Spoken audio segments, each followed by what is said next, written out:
All right, today we're going on a hunt, but we're not tracking some big predator, we're tracking a microscopic one. This is a parasite that's a master of disguise, turning its host into, well, both a home and a getaway car for its own survival. We're going to dive deep into the world of a true master of infiltration, Trichinella britovi. So, what could be hiding in that fancy wild boar sausage? Or maybe even a bear steak? It's a great question, right? Because this isn't some threat from a faraway, exotic jungle. Nope. This is a risk that's getting more common as more of us get into eating wild game. And the answer? Well, it's a tiny little worm with a surprisingly complicated and, frankly, fascinating life. So here's the plan for this explainer. We're going to follow the trail of Trichinella britovi. First, we'll get into its secret life. Then we'll map out its wild hunting grounds. We'll trace its journey from predator to plate. Yikes. We'll also cover what happens when it becomes an unwanted house guest in the body, how we build our defenses, and finally, what the future of staying vigilant looks like. Okay, let's kick things off. Section 1, a parasite's secret life. So let's get right to it. Who or what exactly is this microscopic intruder we're talking about? All right, the official term is a metazoan endoparasite. Sounds complicated, but it's not. Let's break it down. Metazoan just means it's a multi-celled animal. So we're not talking about a bacteria or a virus here. And endoparasite, well, endo means inside. So it literally lives its whole life inside its host. It's a tiny invader that sets up shop deep inside the body. And when you look at its scientific classification, you see something really interesting. Kingdom Animalia, phylum Nematoda. Yep, you're reading that right. Trichinella britovi is a type of roundworm. It's a complex little animal that has evolved to do something incredible. Live its entire life inside the cells of vertebrates. You know, animals like us. You know, even the name tells a pretty cool story. Trichinella comes from the Greek word thrix, which means hair. And that makes perfect sense, because it's got this slender, hair-like shape. But the second part, britovi, that's a nod to the Soviet scientist Vladimir Britov. His work back in the 70s was a real game changer. He's the one who figured out that Trichinella wasn't just one single species, but a whole family of them. Okay, so now we know what we're dealing with. The next logical question is, where is it? Where does this parasite actually live and hunt? And you might be surprised to see just how big its footprint is. Trichinella britovi is actually the most widespread species of its kind all across the temperate parts of Europe and Asia, basically the whole Palearctic realm. And it absolutely thrives in wild carnivores. Think of it this way. In Western Europe, its favorite hosts are red foxes and wild boars. Go a little further east, and you'll find it in wolves, raccoon dogs, you name it. It is a major player in the wildlife food chain. And to really bring this home, let's zoom in on the Netherlands. A study was done in the Veluwe. That's a huge, really popular nature reserve. And what they found was that over 13% of the red foxes there were infected. 13%. So the big takeaway here is that this is not some far-off problem. This parasite is right here, circulating in local wildlife, right in the heart of Western Europe. But, and this is a really key distinction, even though the parasite is hanging out in Dutch wildlife, human cases in the Netherlands are almost always what we call an imported risk. So what does that mean? It means people get sick either when they're traveling in other countries where it's more common, or, and this is the big one, by eating meat that's been brought in from abroad without proper inspection. So this begs the question, how on earth does this tiny parasite make the incredible journey from a wild animal all the way to a person's dinner plate? Well, its life cycle is, let's just say, both simple and brutally efficient.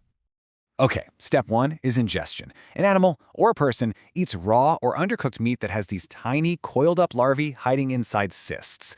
Once that meat hits the stomach, the acid basically unlocks the cysts, freeing the larvae. Then, they make their way to the small intestine, and get this, in just 30 to 48 hours, they're fully mature adults. They mate, and the females release thousands of newborn larvae. These little guys then jump into the bloodstream and start a massive journey all over the body, looking for their final destination, our muscles. And this next part is it's a brilliant and kind of sinister example of evolution. Once a larva finds a muscle cell it likes, it stages a complete hostile takeover. I'm not kidding. It hijacks the cell's machinery, forcing it to stop being a muscle cell and instead become what's called a nurse cell. It's basically a custom-built survival pod, complete with a protective capsule. And inside this little fortress, the larva can just chill, waiting, sometimes for years. So you're probably wondering, what does this whole invasion actually feel like for the person who's been infected? Let's talk about the symptoms and the battle that's raging inside the body. The disease you get is called trichinellosis, and it basically follows the parasite's own journey through your body. That first week, that's the intestinal phase. You might just think you have a bad stomach flu, diarrhea, cramps, you know the drill. But then, as the newborn larvae start moving into your muscles, that's when the real fight begins. For the next few weeks, you can expect fever, really bad muscle pain, and some classic swelling, especially around your eyes and face.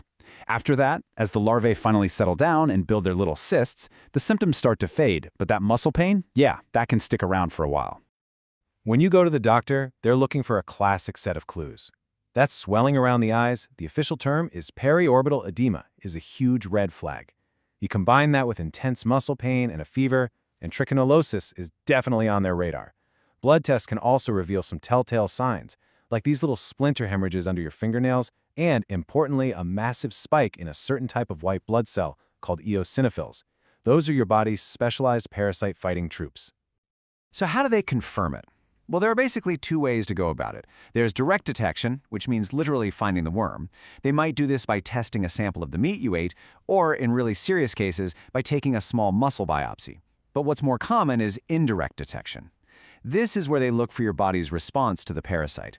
Blood tests, like an ELISA or Western blot, can find the antibodies your immune system created to fight the invader. The only catch is, it can take 3 to 5 weeks for those antibodies to show up. Okay, so we know how it gets in and we know what it does. Now for the most important part, how do we fight back? And maybe even more crucial, how do we make sure this thing never gets inside us to begin with? When it comes to treatment, doctors use a two-pronged attack. First up, you've got an anti-parasite drug, something like albendazole. Its job is to kill the adult worms in your intestines and any of the larvae that are still migrating through your system. But at the same time, they'll often give you a corticosteroid, like prednisone. Now that might sound weird, but it's absolutely critical. It's not for the worms, it's to calm down the massive inflammation your body has when the larvae start dying off in your muscles. That inflammation can actually be the most dangerous part. But honestly, the best treatment is prevention, because this is an entirely preventable disease. The best defense is really simple. Number 1, cook your meat to save temperatures, especially if it's pork or wild game. Number 2, don't just rely on your freezer. Trichinella britovi is surprisingly tough and can survive being frozen for weeks. Number 3, trust in good, strict meat inspection regulations. And finally, the basics. Just practice good kitchen hygiene so you don't cross-contaminate other foods. Look, if you take away only one single thing from all of this, let it be this. Cook your meat. Seriously, it is the easiest and, by far, the most effective defense you have against this hidden hunter. And that brings us to the future of vigilance. You know, at the end of the day, it all comes down to a simple reality. Our food systems are safer than they've ever been, but the wild is still wild. As long as Trichinella britovi is out there in wildlife, the risk to humans will never be zero. Just so you know, we compiled all the information for this explainer using a Gemini deep search. And if you're a science nerd like me and want to go even deeper into the data, you can find a complete list of all our sources in the Notebook LM document we've linked for you. So, if you enjoyed this explainer and learned something new, we'd love it if you'd subscribe to the channel for more deep dives like this one. Oh, and definitely leave your feedback in the comments. Let us know what you think or what you'd like us to cover next. Thanks for watching.